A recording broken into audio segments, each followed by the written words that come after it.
bit of both. Okay. So growing up, I was a big environmental enthusiast. I was just empathetic rather, right? And I think like Mukta, I'm from Nagpur, so I've grown with wildlife. I think I've gone to Taroba, Penchkana hundreds of times, but I couldn't develop the sort of animal affinity I wanted to, but I was always empathetic. And actually, so I'm a Bachelor's of Technology in Geoinformatics, which is mapping and satellite technology, and I wanted to go away for my master's, and then COVID came in. So I found sustainability by chance. And I think I knew I was not the best technical person, so I was looking at environmental management, and that's when sustainability happened to me. So I just found a few green building courses online, and I'm like, this is an interesting space. And I think sustainability is a very behavioral concept more than anything else. It's very human, and that ticked that side of me. So eventually I discovered my master's in MBA in sustainability, and now I'm here. Where was it from? It's Terry. Oh, Terry, yeah, right. Terry I remember Delhi. that last Yes. time. Yeah.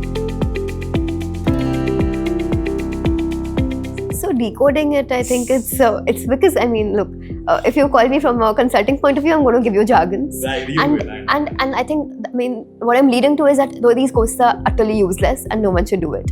Because, I mean, so, okay, when you I think I'll just look. I'm okay if you don't.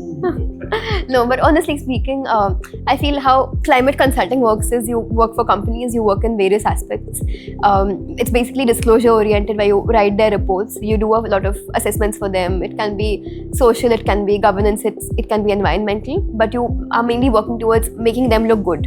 And I'm not saying it in a very bad way, it can also be in a good way. If they're doing good work, you have the chance to present it. So all these disclosures basically work with certain KPIs, key performance indicators.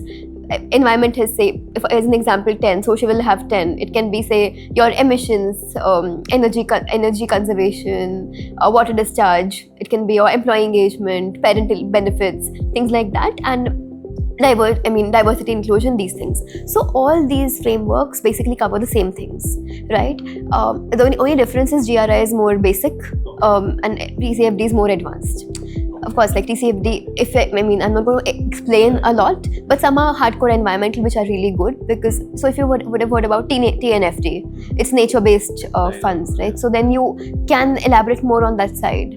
So the good thing is that these frameworks give you a chance to tell your story, and most of them are also quantitative, so you have to disclose. I think if you're talking about disclosures, the one thing I'd bring to light is the BRSR, which is India's disclosure, which is actually very evolved when we compare it to global standards, right? If I'm honestly calling out, say, American companies, they do nothing. When you look at the reports, it's really nothing, right? And you look at Indian small companies, they're doing really good work. So these courses are not really required, but these disclosures are rather straightforward. You learn on the go because they're covering similar things. It's just probably a different pattern or a different level of transparency. GRI is base level transparency, and anything which is, say, IFRS is like 10 times more transparent. Not really. A lot of companies globally would use GRI more to disclose. It's a starting point when you work on your disclosure journey, because it's more qualitative, so you can give a more qualitative response.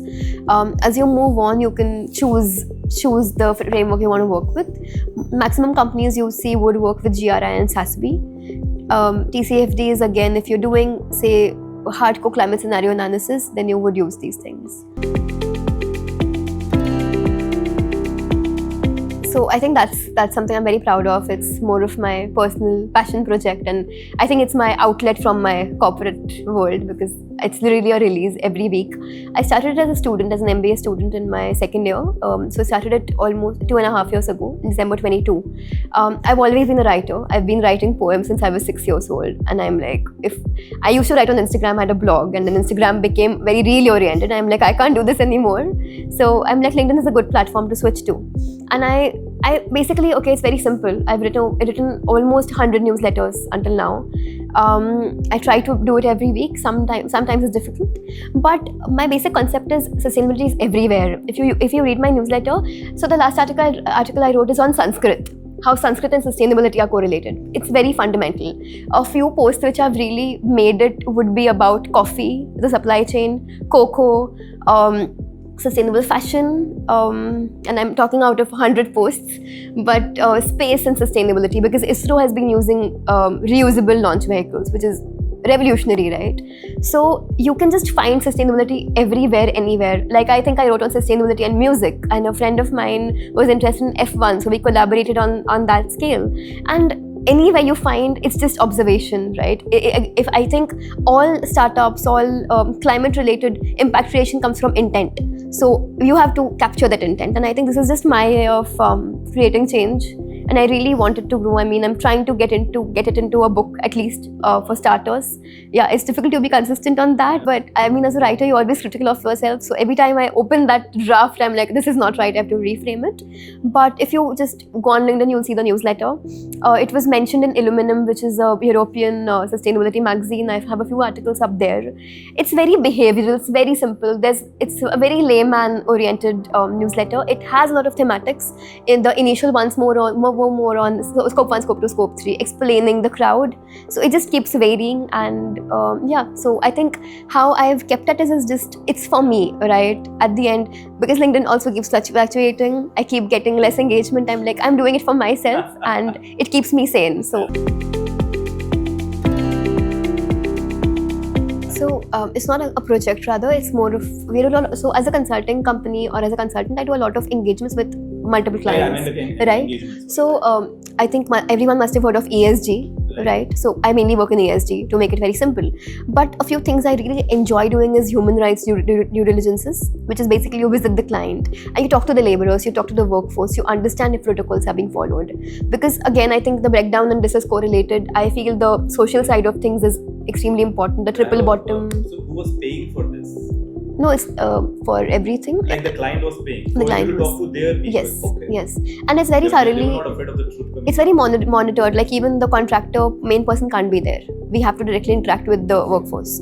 So it's very transparent. And I would like to say this, that consulting and sustainability, I have a lot. I mean, it's a meme for a lot of people, but business is transforming, and business has to transform for us to bring change, right? That's where the money lies. You spoke about climate finance. I think businesses have the biggest funds.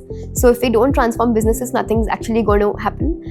But yeah, I enjoy human rights, the side of human rights, the social aspect of things, governance also somewhere, like CSR, impact assessments again, that's something I enjoy.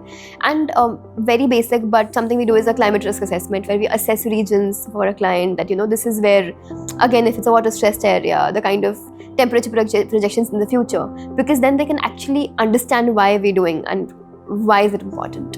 So I think it's continued learning for everyone. So the companies have to, because they have a lot of investors sitting on their head.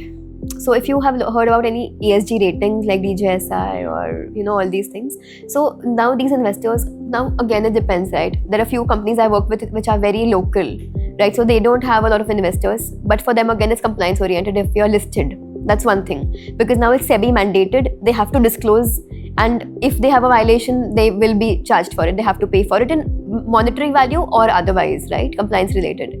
But for whatever's investor driven, there's more change happening, because they want better ratings. For better ratings, you actually have to do things and then disclose. So yeah, companies are making decisions because they might have no option. There are also intent-based companies, which is a better idea.